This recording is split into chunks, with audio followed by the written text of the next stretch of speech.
होश में हमारे शब्दों को ध्यान से सुनना। जब इतना गलत हो जाता है तो अपना चेहरा अपने को पसंद नहीं आता और अपना जीवन अपने को पसंद नहीं आता और अपने अंदर से मन कहने लगता है नष्ट कर दो इस शरीर को। फिर वो जो आगे की लीलाएं होती है, अच्छा ऐसा हुआ, फांसी लगा ली, जहर खा लिया, ये कर लिया, वो कर लिया। यदि तुम परमार्थ के पथिक हो, ये तीन बातें नहीं है तो तुम्हारा पतन हो चुका है। हमारा मन भजन में ले, होटलों में खाओगे, भजन में मन लगेगा, अशुद्ध आहार करोगे, मनमानी व्यभिचार प्रवृत्तियों का दर्शन, संभाषण और क्रिया करोगे और तुम्हारा मन सच्चिदानंद प्रभु में लग जाएगा। तमाशा समझा है, तमाशा समझ लिया अध्यात्म में मन को लगाना। अपनी दिनचर्या में इतना पावर है कि जहर भी समन हो जाएगा। मीरा जी का समन हो गया ना। अगर नियम है 1:45 बजे उठने का, स्नान का, तो 1:45 बजे ही उठना चाहिए, 2 नहीं बजना चाहिए। अपने पास सामर्थ्य होने पर नीचापमानम सुधा, वो नीच है, हम उस पर शासन कर सकते हैं, पर उसके द्वारा किए हुए अपमान को सह गए और अंदर से मनाया भगवान तुम्हें सुखी रखे, स्वस्थ रहो। जिसका इंद्रिय मनोनिग्रह युक्त समय व्यतीत होता है भगवत चिंतन में, वो महापुरुष है। अभी वर्तमान में ही है, चिंता मत करो, स्थिति जागृत होने में देर नहीं। सच्ची सच्ची तुममें बहुत सामर्थ्य है, जागो। अगर झुक गए तो रौंद दिए जाओगे। ये 8 बातें भगवत भक्त अपने जीवन में जांच ले कि है कि नहीं है, अगर ना हो तो धारण कर ले। पहला है, संत महापुरुष आपके जीवन में है कि नहीं, ये जांच करनी है। देखा है हमने, अगर किसी संत को आदर्श मानकर आप नहीं चल रहे हो तो दिमाग को खसकते हुए देखा, खसक गया है दिमाग। वो मनमानी आचरण केवल सिद्ध बनने के लिए कर रहे हैं। उनके आचरण ऐसे कि भोले भाले लोग ये समझे कि ये तो सिद्ध है। और जानते हो सिद्ध किसे कहते हैं? ब्रह्म भूता प्रसन्नात्मा न सोचति न कांक्षति समः सर्वेषु भूतेषु मद भक्तिम लभते पराम निर्माण मोहा जित संग दोषा अध्यात्म नित्या विनिवृत्त कामा द्वंद्व विमुक्ता सुख दुख संगई गच्छन्त मूढ़ा। ये स्थिति आनी चाहिए। पूरा कोरा, जैसे नाटक मंच पर नाटक किया जाता है ना, पूरा दिखाई देता है, पूरा नाटक। क्यों? क्योंकि कोई डांटने वाला नहीं है, कोई आदर्श नहीं है महापुरुष जीवन में। जो मन में आवे सो बोलो, जो मन आवे सो नाटक करो, तो 100 200 500 लोग भोले भाले जिनको ककाहरा नहीं आता परमार्थ का, वो कह देते मेरे भगवान, मेरे सिद्ध योगी, मेरे महापुरुष मिटिया मेट कर देते हैं। बात तो तब समझ में आवे जब रसिक जन पास करे, गुरुजन पास कर दे। अपने मन से कुछ नहीं होता, जिसे महापुरुष पास कर दे वही होता है। संत महापुरुष कहे ठीक चल रहे हो, ठीक है, या वो मौन स्वीकृति दे दे, ठीक है।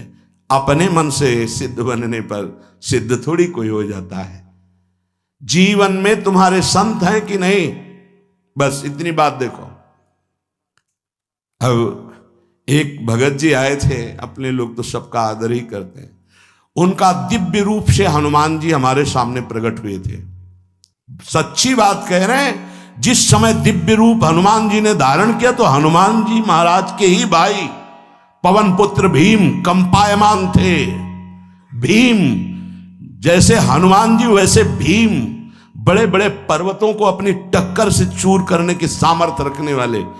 अभी पैदा ही हुए थे भीम और गोद में लिए हुए माता कुंती चल रही थी। अचानक सिंह निकला, दहाड़ हुई तो गिर गए भीम।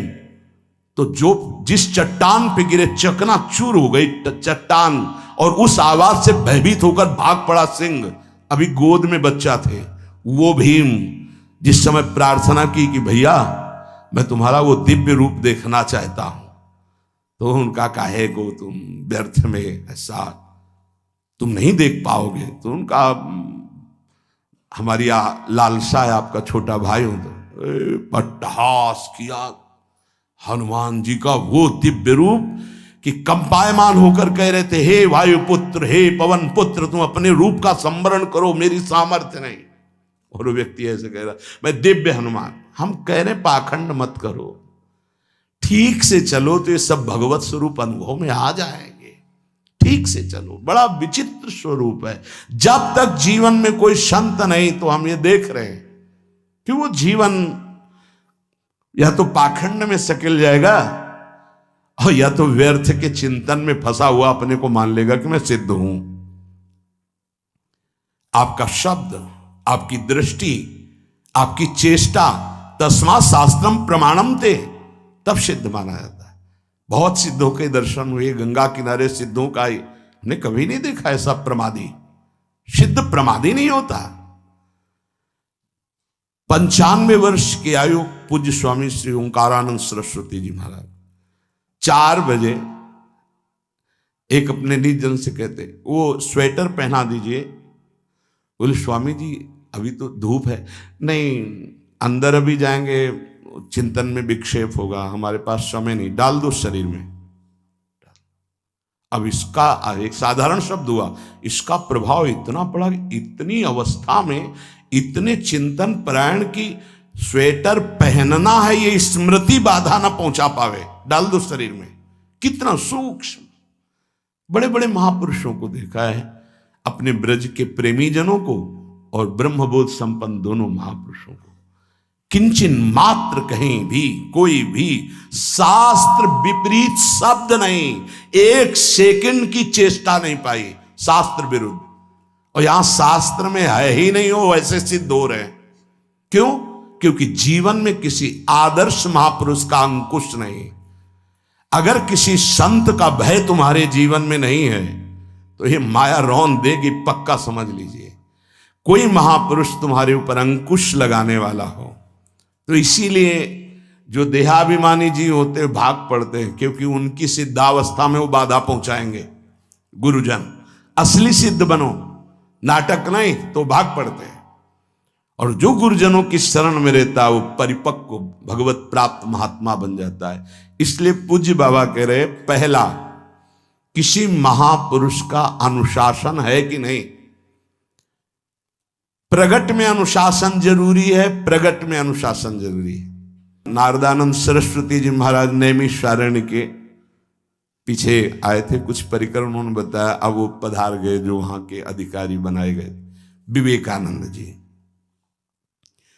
नए वस्त्र धारण करके आ गए। सदवई में मना है, यदि ऊपर का नया वस्त्र हो तो नीचे का पुराना और मलिन होना चाहिए। अगर नीचे का तो फिर ऊपर का पुराना मलिन, मैच नया, क्रीच एकदम, ये सब साधुता के कुछ नियम होते हैं, साधुता की एक मर्यादा होती है। तो वो दोनों नए पहन करके आ गए, भूल हो गई उनसे, देखा शिष्य। और नैष्ठिक ब्रह्मचर्य में सफेद कपड़े पहनाए जाते, तो और वो खिले हुए ऐसे बांधे ऐसे सब, उनकी दृष्टि गई। लाख लाख जहां बैठकर सत्संग सुनते हैं स्वामी श्री नारदानंद सरस्वती जी, बड़े ही महापुरुष थे, अपार भीड़। और सत्संग के बाद 1 घंटा सबको एकांत चिंतन करो। क्या वहां ब्रह्म ज्ञान का सत्संग होता था। प्रातःकालीन बेला पे जैसे अपने यहाँ सत्संग होता है, वहां थोड़ा विलंब होता था, 5:30 बजे। जो निज जनों का वो योग वासिष्ठ से कैसे तुम्हें बताएं, जो उस सभा में बस यही लगता है कितनी जल्दी देह राख छूटे और अपने स्वरूप में महापुरुषों का वचन का प्रकाश होता है। एक सत्संग होता था सामूहिक सब लोगों को, एक होता था पर्सनल, जो दिव्य साधक हैं केवल वही बैठ सकते हैं, अन्य नहीं। ऐसे पूज्य बाबा के यहाँ भी एक होता था पर्सनल ज्ञान का और एक होता था सामूहिक प्रवचन। तो उस समय सामूहिक सत्संग चल रहा था, काफी सब समाज लाखों की थी। देखा दूर से, एक शिष्य से कहा गौशाला में जाओ, गोबर को गीला कर दो। उनसे कहा विवेकानंद गोबर की छवियां भर करके यहां खड़े हो सत्संग के पास, अब वहां नन नच हो नहीं सकता। और गीला गोबर तो जो 2 घंटा सत्संग हुआ पूरा टप टप ऐसे कपड़ों में पूरी हालत बिगड़ गई। क्या था ये? संत शासन। अब दोबारा वो गलती नहीं होगी, समझाने की जरूरत नहीं, अब समझ गए कि हमसे गलती क्या हुई। संत शासन नहीं है तो ये मन बहुत विचित्र है, बहुत विचित्र है। इसीलिए पहला जो भी परमार्थ का पति को, चाहे ज्ञान मार्ग का, योग मार्ग का, किसी योग मार्ग की लौकिक ऊंचाई पर पहुंचे हुए कि गुरुदेव आए और उन्होंने कहा कि किसी कारण से शिष्य बढ़ जाए और अपने गुरुदेव की अवहेलना करे तो उसकी गति क्या होगी? दुर्गति। दुर्गति, दुर्गति के सिवा उसके आगे कोई शब्द नहीं है। गुरु को पीड़ा है और शिष्य परम पद में पहुंच जाएगा? नहीं नहीं, ऐसा नहीं हो सकता। अनुशासन अत्यंत आवश्यक है। किसी भी वैभव या लोक व्यवहार या लोक मान्यता बढ़ जाने पर अपने गुरु का अपमान, गुरु की अवहेलना, तो उसकी दुर्गति पक्की। देखो, ये मन है, ये इंद्रियां हैं, ये अहम है, ये केवल गुरुदेव से ही वश में आता है, दूसरी जगह नहीं आता। क्यों? क्योंकि दूसरी जगह उत्तर देने का अवसर है। दूसरी जगह हम नहीं मानते तुम्हारी बात, लेकिन वहां ना उत्तर है और ना नहीं मानते, केवल वहां मिटना ही मिटना है। अगर ऐसा उपासक है तो निश्चित परम पद का अधिकार। केवल मिटना कोई उपाय नहीं है, अहंकार के पोषण का कोई उपाय, केवल मिटाना है। रो लो, चिल्ला लो, जो तुम्हें करना है कर लो, आना तुम्हें इसी मार्ग में पड़ेगा, दूसरा कोई रास्ता नहीं। बलिहारी घेर करके नष्ट कर देते हैं हमारे मन की मनमानी को, हमारे अहंकार को। इसलिए जीवन में प्रगट में जिनके जीवन में संत हैं और वो स्वीकार करते हैं उनका अनुशासन, उन्हीं का जीवन प्रकाशित होता है, पक्का समझ लेना। दूसरा, भागवतिक मार्ग में चलने वाले उपासक को सांसारिक पुरुषों की मित्रता करके उनकी संगोष्ठी में नहीं बैठना चाहिए। इस बात को बहुत अच्छे से समझ लो। सांसारिक पुरुषों की जो वृत्तियां होती हैं उनमें बड़ा आकर्षण होता है भोगों का, प्रपंच का। जो साधक भ्रमणशील हैं, अगर वो गृहस्थों के यहां जाकर उनकी सैयाओं पर सोते हैं तो उनकी दुर्दशा क्या होती है चित्त की, वो खुद अनुभव करके देख ले। आज तो शास्त्रीय पद्धति को समझा ही नहीं जा रहा। जब बड़े बड़े सुभट गंगा किनारे त्याग, वैराग्य, ज्ञान के मिले ना, तो आगे का रास्ता खुलता चला गया। सांसारिक पुरुषों के समुदाय में बैठना था। वो तुम्हें भगवान कहेंगे, ईश्वर कहेंगे, अवतार कहेंगे, उनको कुछ ज्ञान नहीं। आप मान बैठेंगे अपने को भगवान, अपने को ईश्वर, अपने को अवतार मानिए, तो आप जो अवतार है ना, ईश्वर है ना, भगवान है, उनसे विमुख हो जाएंगे। यहां जो भी अवतरित हुए हैं भगवत पार्षद, वो सदैव दैन्य ही रहे हैं। आप देख लीजिए, उच्च कोटि के महापुरुष चाहे जितनी ऊंचाई पर चढ़े हों, सदैव भगवान की ही स्थापना की है। भगवान के नाम की, रूप की, लीला की, धाम की, भगवत महिमा की स्थापना की है, अपनी नहीं, अपने पार्थिव शरीर की नहीं। ध्यान रखना, जितने महापुरुष प्रकट हुए भगवान की स्थापना की। अगर हम संसारिक पुरुषों का संग करेंगे तो कई तरह से हानि हो जाएगी। सत्संग हो रहा है, बस इतने जो चाहो बैठ जाओ। हमारा पर्सनल एकांतिक केवल गुरुदेव से संबंध है और उनके द्वारा बताई हुई उपासना में हमारा समय व्यतीत होना चाहिए। कोई हमारा मित्र नहीं होना चाहिए, अलग से संगोष्ठी नहीं होनी चाहिए विषयी पुरुष की, सांसारिक पुरुष की। तीसरा, किसी भी अपनी निंदा करने वाले के प्रति कभी भी बुरा व्यवहार बर्ताव नहीं करवाना चाहिए, क्योंकि भगवान प्रेरित करते हैं निंदा करा करके महान बनाने के लिए। ये शब्द याद कर लो। जब तुम्हारी निंदा होने लगे, प्रतिकूलता होने लगे, विपत्ति आने लगे, संकट सताने लगे, तो जान लेना कि तुम्हारी अध्यात्म की भूमिका उठने वाली है, पक्का। ये अध्यात्म की भूमिका उठना बहुत कठिन होता है। अध्यात्म का प्रवचन कर लेना बहुत सरल होता है, नहीं?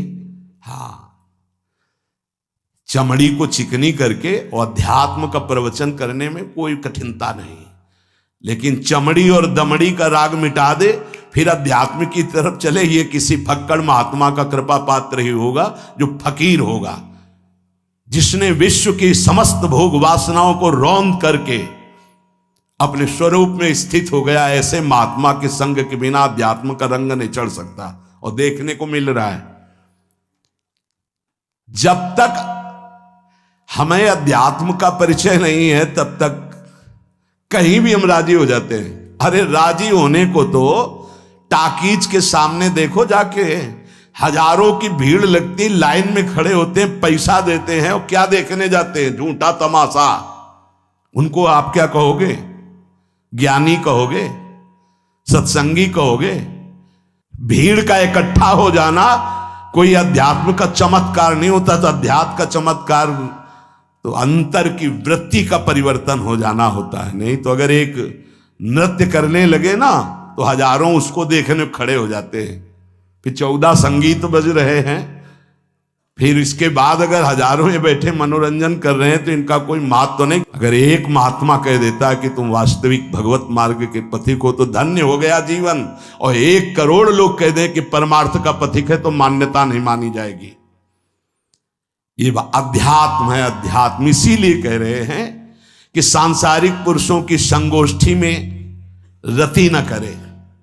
तीसरी, अपनी जब कोई निंदा करे तो उसका भला जरूर मना देना, बुरा मत मना देना, नहीं तो अध्यात्म छूट जाएगा। अपने पास सामर्थ्य होने पर नीचापमानम सुधा, वो नीच है, हम उस पर शासन कर सकते हैं, पर उसके द्वारा किए हुए अपमान को सह गए और अंदर से मनाया, भगवान तुम्हें सुखी रखें, स्वस्थ रहो, और कभी भी हम आपका विरोध नहीं करेंगे। जब अवसर मिले तब फिर हमारी निंदा करना, भगवान तुम्हें स्वस्थ रखे, तुम्हारा कभी अमंगल न हो। ध्यान रखना अध्यात्म। चौथा, अपने मुख से कभी किसी की निंदा ना करना।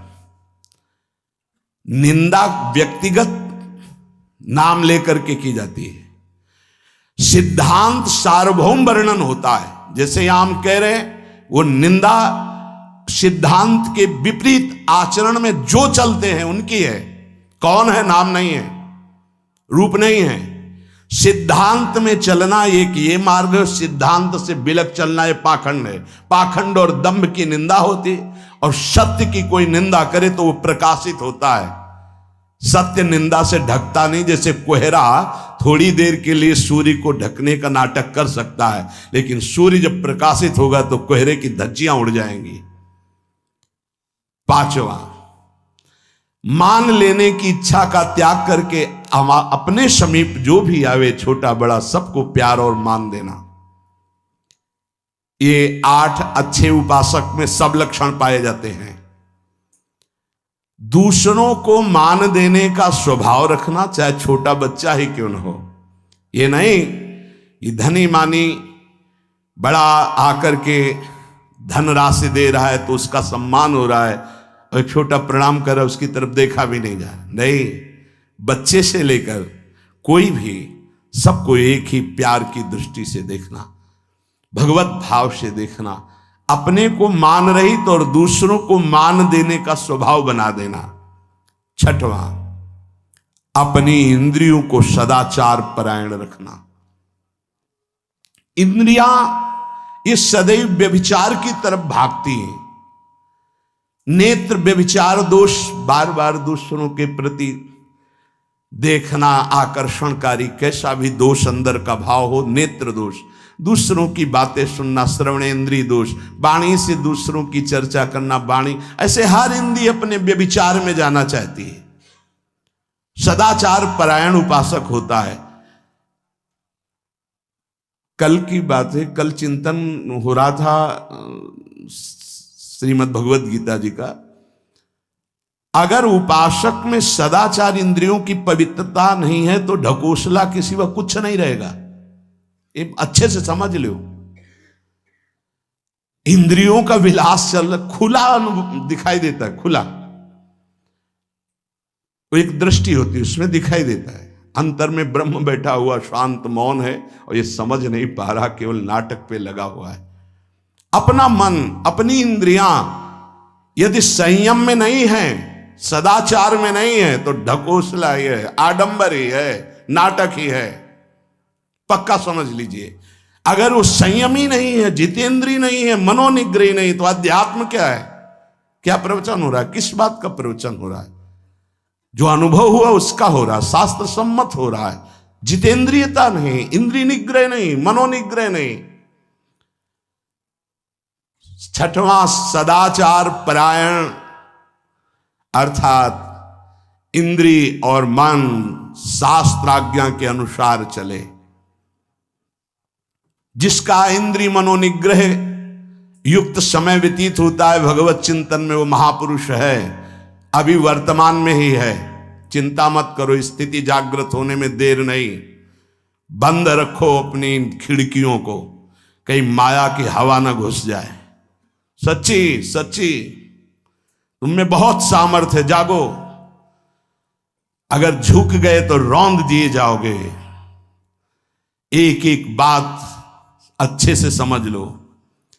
मुस्कुरा के, प्रेम व्यवहार दिखा के, अपनापन करके फिर तुमको अधीन किया जाएगा।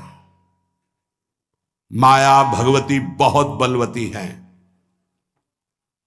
ऐसे करके फिर ऐसे प्रहार करती है, क्योंकि साधक बहुत प्रवीण है।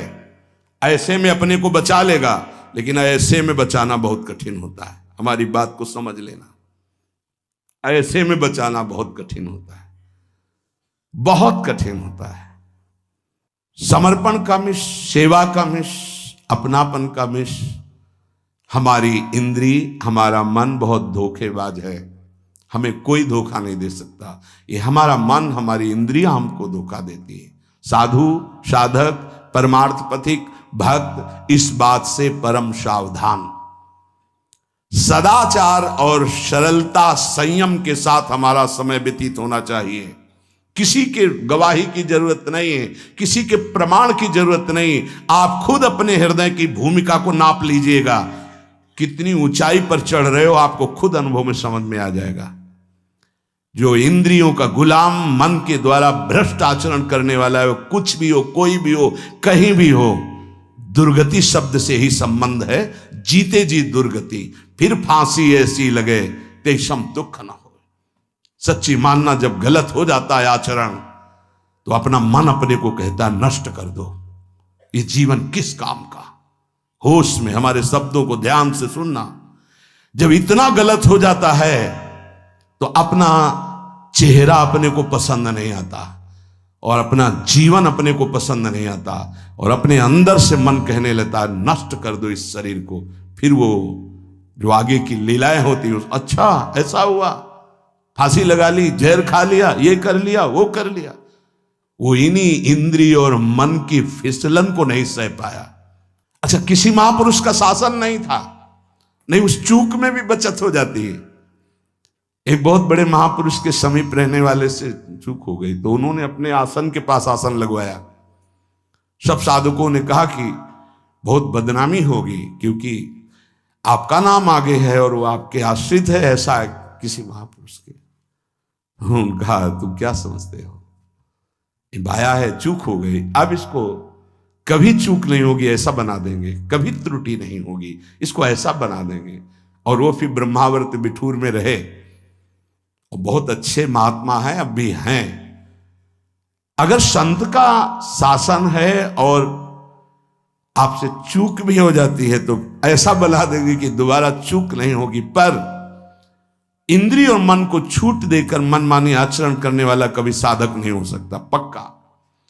और आप सच्ची मानना, आपकी एक बार इंद्रिय मन छूट हो गई तो जिंदगी भर दबे रहोगे, दहाड़ने लायक नहीं रहोगे। माया तुम्हारे को सदैव कोसती रहेगी, तुम्हारा हृदय जलता रहेगा। ऐसा कैसे हो गया, ऐसा कैसे हो गया। जब ऊंचाई की तरफ सोचोगे तो सामने वो अगर प्रायश्चित करके मिटा दिया है तो बात है, नहीं तो वो कर्म सामने आ जाएगा।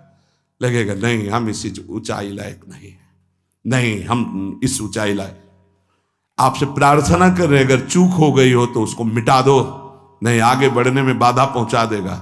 अपने गुरुजनों से सलाह करके उसका प्रायश्चित कर लेना चाहिए। अगर गुरुजन कर दे जाओ कुछ नहीं तो कुछ नहीं, खत्म खेल, वो निपटा देंगे, वो करुणामय है, उनमें बड़ी सामर्थ्य है।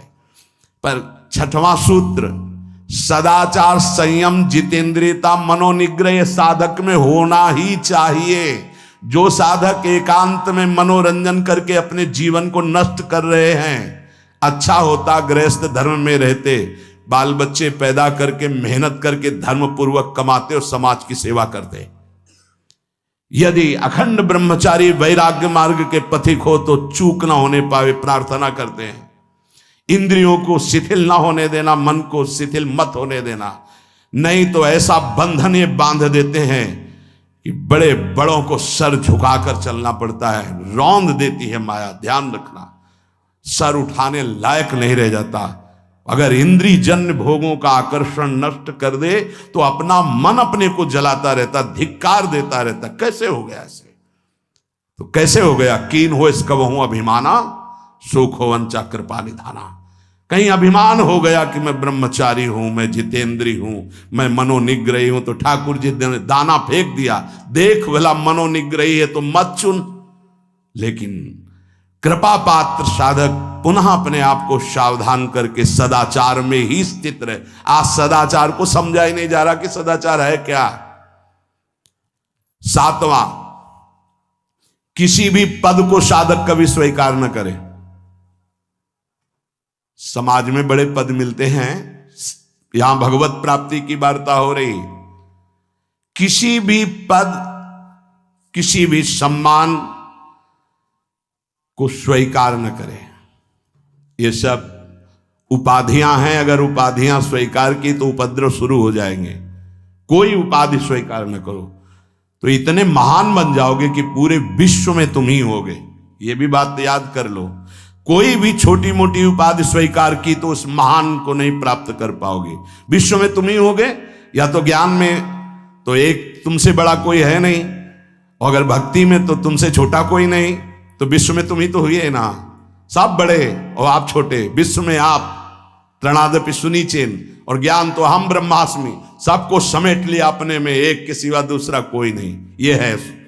यह है उपाधि रहित महापुरुष की स्थिति। कोई उपाधि स्वीकार न। अनंत ब्रह्मांडों का महारत्न इंद्र नीलमणि, जहां जहां भक्त मेरा चरण रखे वहां वहां रखूं हाथ, पीछे पीछे मैं फिरूं कभी न छाड़ूं साथ। इससे बड़ा कोई पद होगा? निरपेक्षम मुनिम शांतम निर्वैरम समदर्शनम अनुब्रजाम्य हम नित्यम पूये अत्यंगुरेणु भी। जिसकी चरण रज लेने के लिए परब्रह्म परमात्मा पीछे डोलता है, वो है ये पद। जब कोई पद नहीं स्वीकार करता तो ये पद प्राप्त होता है। इसलिए सातवां, किसी भी उपाधि को, पद को साधक कभी स्वीकार न करे। आप यहां के अमुक बन करके अमुक नहीं, सेवाएं सब हैं पर सेवक हूं, कोई पद नहीं। देख लो बड़े बड़े महापुरुषों को। पूज्यपाद उड़िया बाबा जी ने जब देखा तो दंड का विसर्जन कर दिया कि पद की तरफ एक घसीट रहा है। गंगा जी में महाप्रभु चैतन्य देव ने गंगा जी में जो हमारे परम पद के बीच में आएगा वो सबका प्रवाहित कर देना ही उचित है। बहुत समझना, पूरे जीवन भर याद रखना, यह अध्यात्म है। अध्यात्म कभी कोई भी उपाधि स्वीकार ना करे।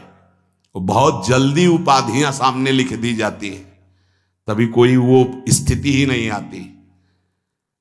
उपाधि, हमारे ब्रजमंडल में एक से एक महापुरुष हुए हैं।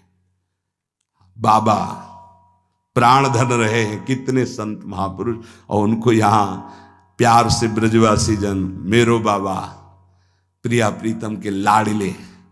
कोई उपाधि नहीं, कोई पदवी नहीं, कोई प्रतिष्ठा नहीं। और आठवां,